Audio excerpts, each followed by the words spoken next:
Police उपमहानिरीक्षक पथकाकडून 87 लाख रुपयांची साधनसामुग्री व वाळू जप्त.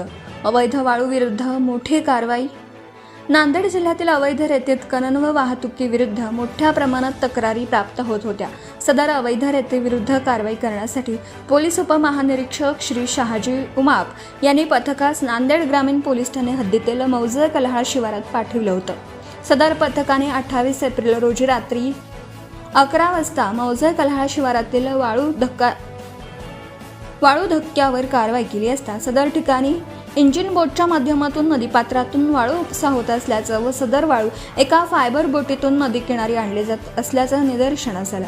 सदर कारवाईत पथकाने 3 इंजिन बोट, 1 फायबर बोट, वाळूने भरलेले 34 तराफे यांच्यासहित भारत बेन्झ कंपनीचा 1 हायवा, 1 JCB मशीन व नदीपात्रातून बाहेर काढून ठेवलेले 60 ब्रास वाळू असा एकूण 87,20,000 रुपयांचा मुद्देमाल जप्त केला आहे.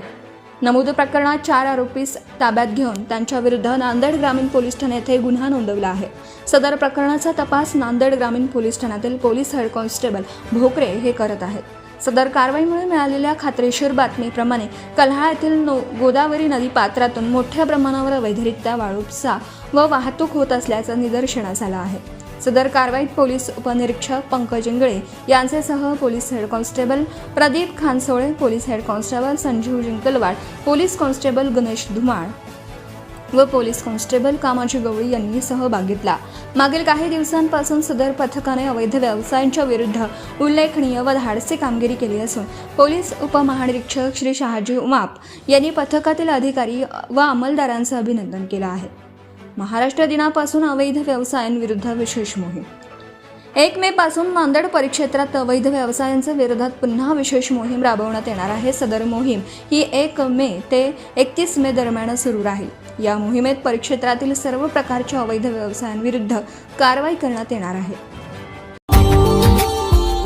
Subscribe now and press the bell icon. Never miss an update.